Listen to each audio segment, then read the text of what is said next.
out there so that once mortgage rate, if it was to hit 8%, it's only going to be for short duration before beginning to trend back down.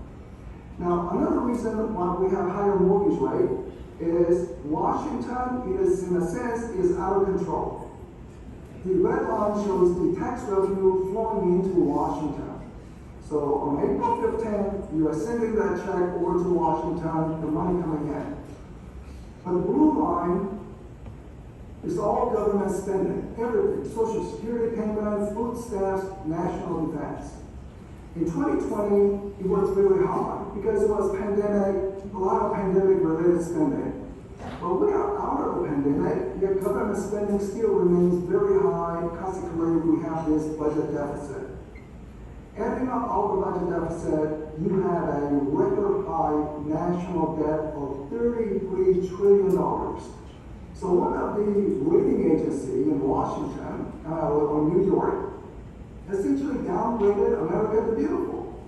America will always honor its promise.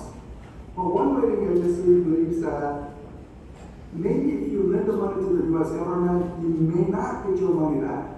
So rather than being AAA, it is now AA, pushing up mortgage rate a little higher as a result. Now, the consequence of higher interest rate environment, the Federal Reserve policy, along with high national debt, is home sales are down. You know it, we are feeling it. Commercial transactions are down big time. Home prices are holding on, but not commercial real estate prices. So if you are an owner of apartment building, owner of office building, prices are coming down on the commercial sector.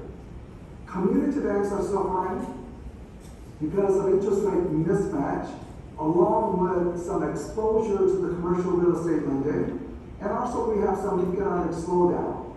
Job creation is still happening, but with each passing month, the job creation is becoming lighter and lighter. And higher interest also means higher spending by the federal government for whoever owns the U.S. debt, including the Chinese government. So we are sending more money over to the Chinese government, or maybe the teacher fund, the teacher pension fund in Connecticut. So all of these people who have lent to the U.S. government, higher interest payment, consequently more spending related to interest expense. Let's go into the housing sector, which we care about. So this is the home sales activity nationwide. Line in the middle is March 2020, when the ugly COVID virus came to the country. Pre-COVID, in hindsight, it's very steady. Little increase, little decrease in home sales, no meaningful change. While post-COVID, you see big swings. I know Connecticut realtors talk with Connecticut governor to say real estate is essential. Let us do our business. Let us do our open houses.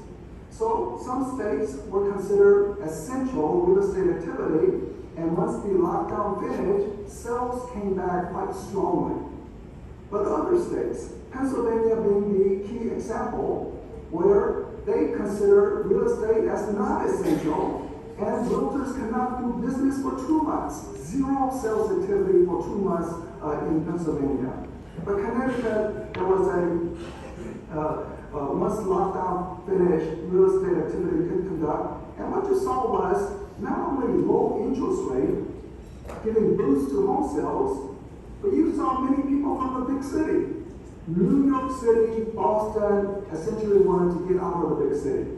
Because anytime there's a pandemic, you always see it in history, whether it was the Black Death in Europe, 500 years ago, when 1/3 of the population died, people from the city needed to go to the countryside to escape the high density.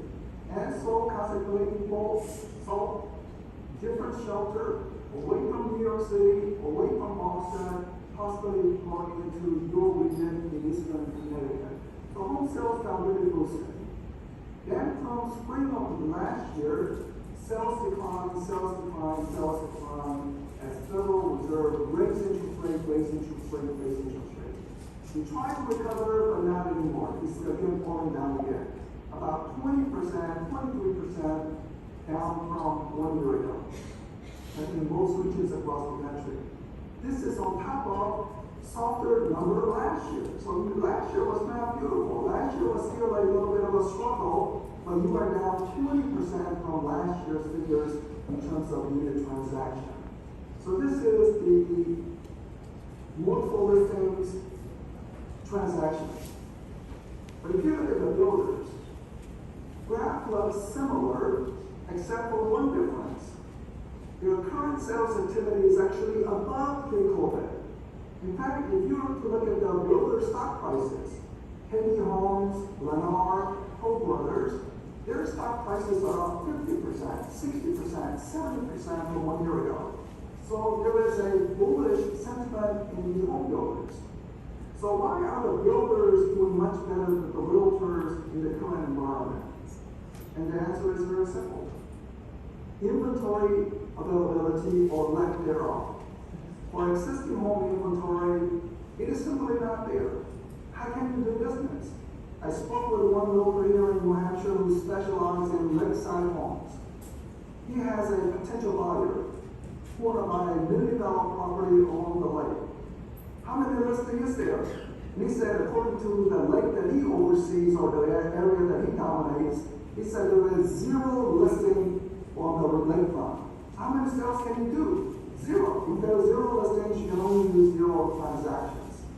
So current listing activity is about half of the pre-COVID condition. So we are really short on listings. But if you look at on the right-hand side, that's the builder's inventory.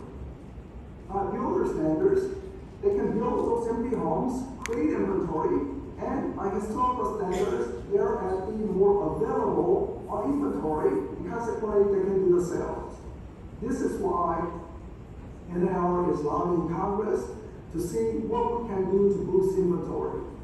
One, bill that is sort of passing around. It doesn't, it's not ready for passage yet, but we are getting support from Democrat and Republican is to say, look, the capital gains exemption for primary owners. That is to say, you tell your client, buy a home, and when you sell your home, you don't pay tax. Because married couple, $500,000, single person, $250,000 capital gains exemption. Buy a home and you don't have to pay tax. You don't have to worry about it. So that's what you say. However, because of the price increases, many people in Connecticut are beginning to feel the overdose of the limits. And psychologically, people are saying, look, I want to list my home if the government is going to take a portion of it. I thought it was going to be no tax, but not to pay tax. So what the NAR is doing in Washington, and Kirk Thompson knows this very well, is that we are lobbying to say, let's make that capital gains exemption amount indexed to inflation. Price of everything is higher today compared to 25 years ago. 25 years ago. Just consider, you were 25 years younger, and what was the price of Big Mac? What was the price of movie tickets? Everything was cheaper except this $250,000 exemption amount has not been changed for 25 years. So just out of fairness, can you just index to inflation so that more homeowners will be willing to list their property knowing they will not be hit with a capital gains tax? So we are working on that. Another measure that we're working on, which is a little bit of a long shot, but we still are communicating with congressional staff and others. Can we have mom and pop real estate investors? Some of you are in that category, mom and pop real estate investors. Not BlackRock, mom and pop investors who may have 1 or 2, 3, maybe 10 properties, real estate investment property. Can you unload those into the market? Because here's a tax incentive. Maybe you are hit with that lower capital gains tax temporarily if you were to unload those. And make it conditional. Make it a conditional such that you get a tax relief only if you sell it to a first-time buyer or someone with income below the median average, whatever it may be. So that more first-time buyers would get to see more inventory availability. So we are talking with members of Congress on that, and let's see how that plays out. But in the meantime, the Fed is raising interest rates, causing harm to the real estate market, causing some harm to the broader economy. So why are they raising interest rates? And the answer is very simple. The Federal Reserve was not in existence in the time of George Washington. It was not in existence at President Lincoln times. It came about in 1913 with two goals. One, make sure the dollar is a dollar. The dollar should not be devalued. And second, help the economy during downturns. Well, you went to the grocery store last year and you said dollar is no longer a dollar. So the Fed, in a sense, did not do its job. Inflation got out of control. So because inflation was 9% last year, Fed raised interest rate in hopes of containing inflation. Inflation has come down. It has come down to about 4% level. So at least it's trending in the right direction, but it's not yet at 2% desired inflation rate. But there's something funny about the inflation number if you see under the hood. So a headline figure is showing 3.7% or 4% inflation. But the rent component, which is the heavyweight driver of the consumer price inflation, is still rising at 7.3%. And this simply does not make sense given that we have a huge apartment construction. So you go into any mid-sized city, large city like Boston, construction crane. What are they building? Most likely they are building apartments, bringing all these empty new rental units onto the market. So why is the shelter rents rising so fast? So this is the apartment construction activity. Right now, we are at a 40-year high. So naturally, the logic would say, more supply, rent should come down. In fact, private sector data, not government data, is already saying that rents are rising at only 2%. Last year, rents were rising at 10%. Yes, rents were strong last year, but not anymore. And let me put that private sector data, the red line, the same line, and overlap it with official government data that goes into the consumer price inflation. Now, the two measures are not measuring the same thing. Apartment is measuring only apartment, or the government is measuring apartment and single-family rentals. But surely, why is government data still strong when we have so much empty apartment units in the market? So I think it's just inevitable government data will come down in the upcoming months. So as official government data comes down, it's going to make the overall consumer price inflation much lighter, which means the Federal Reserve can begin to think about cutting interest rates as we go into next year. Let's look at the home prices, which is actually not part of the consumer price inflation. Now, trying to tell that to a first-time buyer, they will disagree, but it's not part of the consumer price inflation. Because government saying stock prices are not part of consumer price inflation, gold prices or home prices. It is an asset. We don't include asset into the home price, consumer price inflation. But this is the home price change in 1 year. Orange is showing price decline.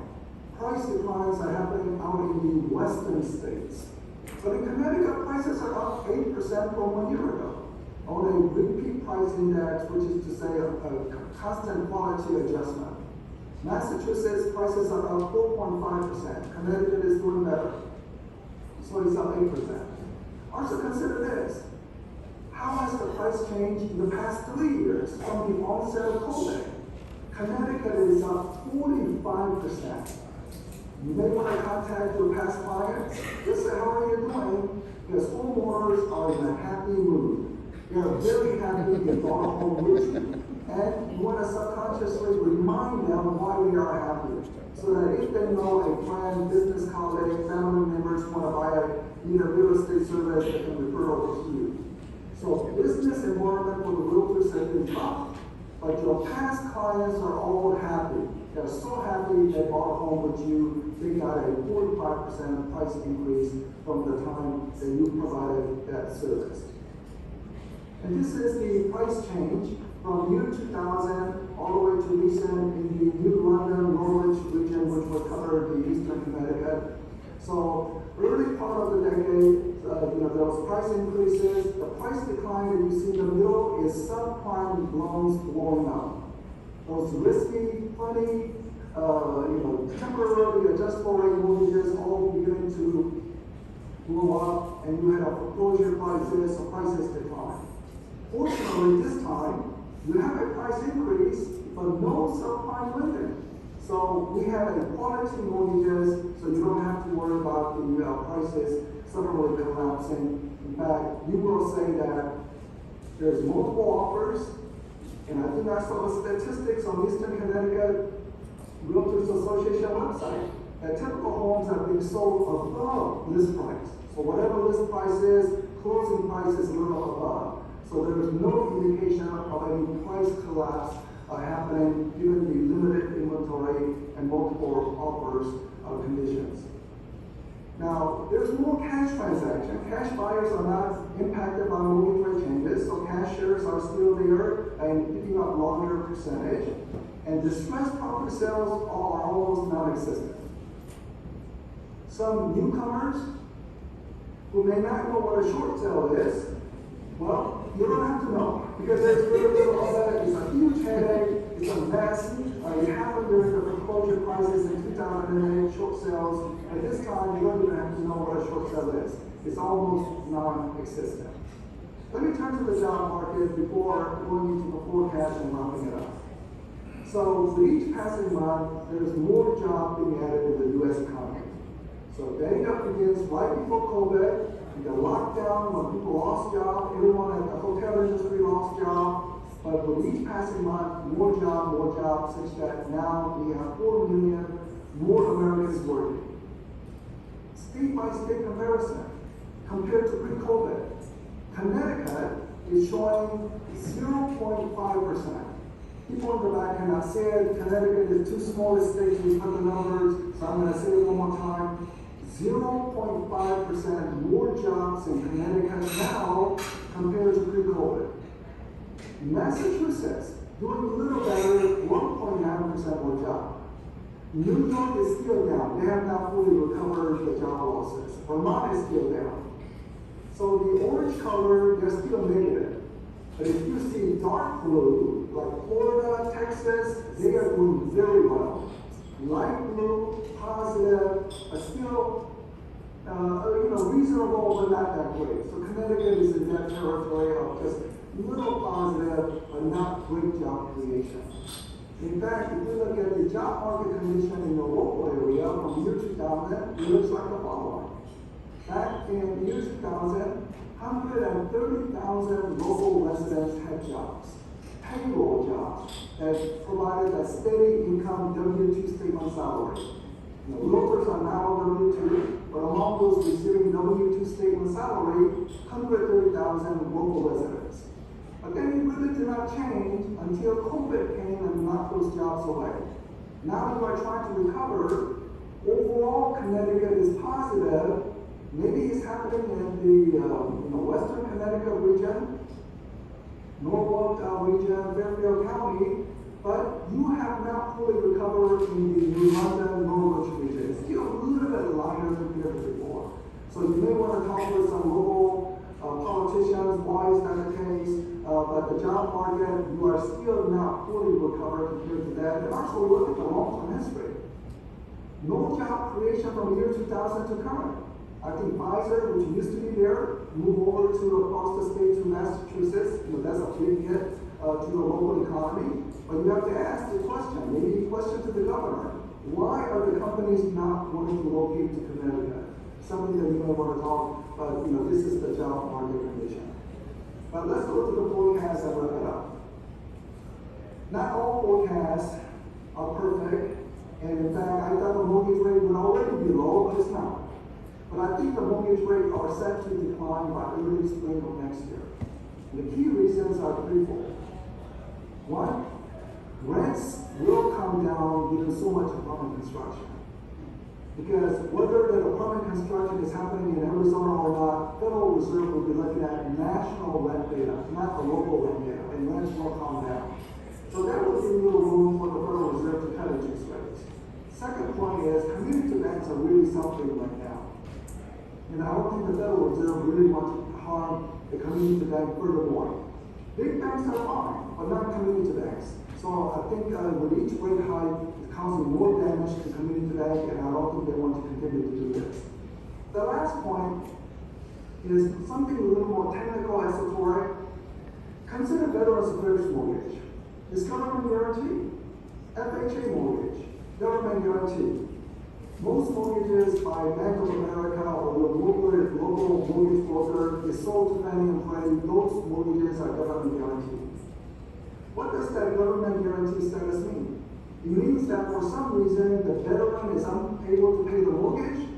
Whoever provided the loan will still get their money back because of the government guarantee. So because of that government guarantee status, the spread between government bond and mortgage rate tends to be narrow, only 2 percentage point difference. So if the government borrows at 3%, mortgage rate should be 5%. Right now, today, this morning, 10-year treasury is at 4.3%, meaning that mortgage rate today should be 6.3% and not above 7%. So just the narrowing of the gap should bring us back to lower interest rates. Second, Federal Reserve cutting interest rate because of common inflation condition will be an add-on to those conditions. So I anticipate mortgage rate to be closer to 6% next year. What happens? Well, we all know that there will be more buyers. More buyers come in. We all know that. But something unique may happen this time around. There are many pent-up sellers who have been waiting and waiting to move. What has happened in the past 2 years? They're loving their 3% mortgage rate. They don't want to give that up. But consider, there are 7 million new babies born in the country. Where are the babies sleeping? In the kitchen? I'm thinking of a larger-sized home. 3 million marriages happening. 1.5 million divorces. 7 million Americans turn 65. They always envision their retirement home. Yet, they're stuck in their old home. 4 million debt, 4 million job creation, which I mentioned, but 50 million job switches. People will quit, found another job. People got fired, found another job. And then not switch home even though their commuting patterns have changed. So I think there is a pent-up seller out there. What are they waiting for? Well, they're saying, I don't want to give up 3% rate. We know that. But if the mortgage rate is 7%, they definitely do not want to do it. But if the mortgage rate was to go down to 6%, I think they will begin to consider. They will say, yes, there is a financial cost, but I have to make a move. My life has changed. I need to align with my new life circumstance.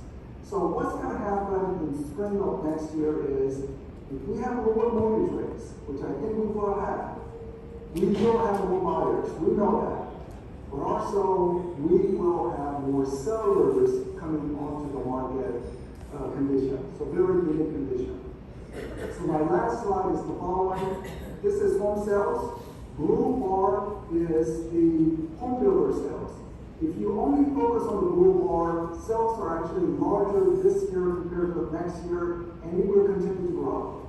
But the existing home sales, which is the larger market share, the orange bar, 2023 will be the low point, but then things will turn up next year as we have more buyers coming into the market for low interest rate and more sellers who have been delaying. They will no longer delay, and they will say, what the heck, I'm going to have to list my home and go on with my life. So anticipate boosts in sales, just hang a little tight this year. So thank you very much for allowing me some time to share some of my thoughts with you all.